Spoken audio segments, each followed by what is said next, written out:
Hey, what's up? It's Saturday morning, and today I'm going to show you how to make a video studio on a budget.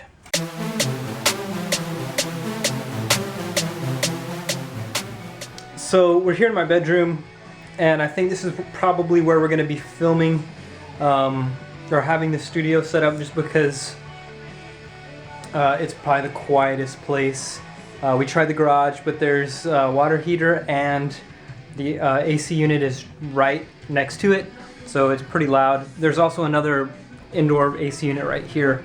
We're just gonna have to figure it out. But this is the space, and as you can see, it's pretty, I hate this beige. It just drives me bonkers. And so yeah. So I'm off to Home Depot right now to get some paint and some stuff so we can, make a little studio. So some good things to have is some painter's tape, some drop cloth. This stuff's like $3 or $4, and this stuff is like $6. And then I'm actually just using Kilz Original. It's like pretty dirt cheap, but it's like really good at what it does, and it's fast drying, which is something that I need because to get this done. And then this cheap little doohickey kit, I don't even know what to call it. It's like $9, and I was looking for an extension pole because this wall, it's not that tall, but it's pretty big.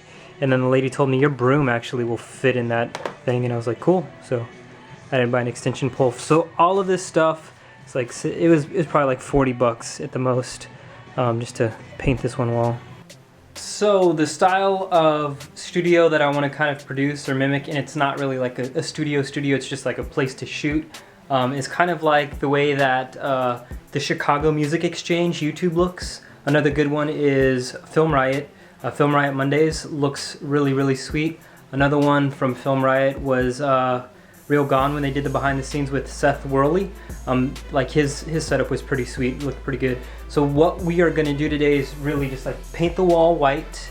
It'll probably take 2 coats, and then tomorrow we're gonna hang some shelving, and I'll get all the lights situated tomorrow, and it'll be pretty cheap, pretty inexpensive. I think you'll like it. So I already started the first coat. As you can see, my hand is already all speckled from this stuff. You can tell, but this stuff has to be really well mixed because it's oil based, and that the petroleum like goes to the top, so you really have to like keep this thing freaking mixed well. And if Amanda asks, I'd never use this spoon, I'm gonna deny it. There is no spoon. So we're about to hang the shelving. Yeah, it's kind of all in pieces right now, but we'll get it together and then I'll show you what it looks like all put together. This is another test with this light plugged in. You can tell this is like really cool. It's about 2800 to 3200 Kelvin. And then the practical light 2 screen, what is this, left? That's orange. It's really orange. Like, I think it's probably around the 5600 to 6600, right around there. So you can definitely see, like, this side of my face is really orange, back here is really white. So what we're gonna do is we're gonna figure out lighting and how to light this a little bit more evenly. And if we add color, we'll do it intentionally and not have this nasty stuff going on. So that's what it looks like with these 2 lights on it. I'll kind of step back a bit more so you can see. One's a little bit further than the other, but it'll be a good lighting setup, and this is what it'll look like.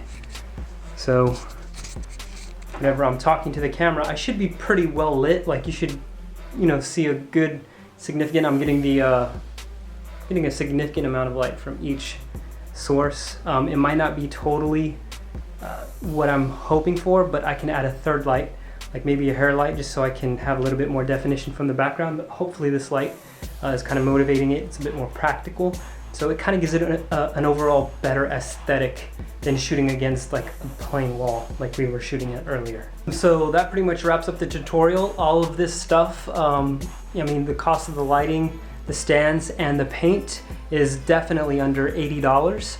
There's links in the description below, and let me know what you think from shooting on a cheap nasty brown wall to just adding a little bit of paint, a little bit of light, and just some scenery. How does that make the video feel? Does it feel more engaging? Does it feel more produced? Even though I'm just shooting this on, you know, a power shot, holding it, you know, does it make a difference between the brown background and this background? Let me know your thoughts. Until next time, you can tweet me at Nick_Ovalle, and I'll see you soon.